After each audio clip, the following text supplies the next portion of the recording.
अब यो शिक्षा हेर्नु त। अब तपाईले यो शिक्षा वर्डलाई नै हेर्नुभयो भने हैन दुईटा यो सी अनि इच्छा सीबाट तपाई के सोच्न सक्नुहुन्छ सिक्ने सीबाट सिक्ने अनि यो क्षमता पनि लिन सक्नुहुन्छ या इच्छा जसलाई सिक्ने इच्छा हुन्छ त्यसले नै शिक्षा प्राप्त गर्न सक्छ भन्ने कुरा। जस्तै जसलाई भोक लाग्छ त्यसले नै खाना खोज्छ नि त। त्यस्तै भनेको क्या विद्यालय कोही पनि मतलब पढ्न आउनुको कारण के हुन्छ उलाई शिक्षाको भोक हुनु पर्यो क्या उलाई सिक्ने इच्छा हुनु पर्यो अनि मात्र त्यसले शिक्षा प्रदान गर्न सक्छ नभए सक्दैन। शिक्षा आर्जन गर्न सक्नु पर्यो। अब शिक्षा आर्जन गर्नेलाई के भनिन्छ तपाईको नेपाली भाषामा शिक्षा आर्जन गर्नेलाई के भनिन्छ विद्यार्थी। अब विद्यार्थी यहाँ मैले वर्ड लेखे ल है विद्यार्थी मैले लेखेको गल्ती हुन सक्छ म नेपाली पढाउने टिचर हैन। अब विद्यार्थी यसले हेर्ने भने दुईटा भागमा यसलाई दुई भागमा बाड्यो भने एउटा भनेको विद्या हो अनि यसको अर्को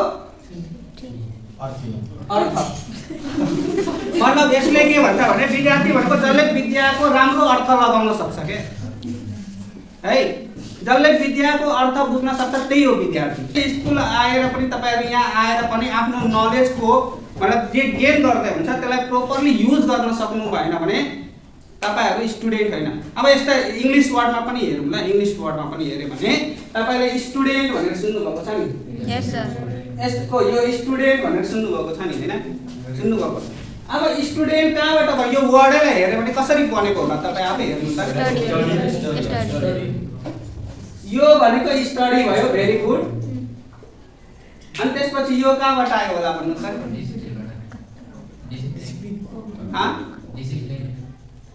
ओबिडिएन्ट भनेर वर्ड सुन्नु भएको छ नि।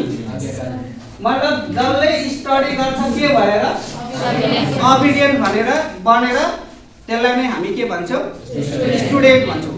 जसले विद्याको अर्थ लाएर पढ्न सक्यो त्यसलाई विद्यार्थी भन्छ भने इंग्लिशमा हेर्ने भने जसले स्टडी गर्न सक्छ ओबिडिएन्ट भएर। अनि तर चाहिँ के भइदिन्छ भने हामी चाहिँ कहिलेकाहीँ भन्नुहुन्छ नि हामी त डेली आउँछौँ सर क्लास तर जति गर्दा पनि मेरो दिमागमा केही पर्दैन। तपाईले आफूमा पनि चेक गर्नु यु आर ओबिडिएन्ट अर नट। ओबिडिएन्ट भनेको के वॉइस ओबिडिएन्ट भनेको मतलब तपाईलाई शिक्षा दिने मान्छेको तपाईले सबै कुरा मान्नु पर्ने हुन्छ। जस्तै टिचर शिक्षक शिक्षा दिने कार्य गर्ने मान्छेलाई शिक्षक भनिन्छ।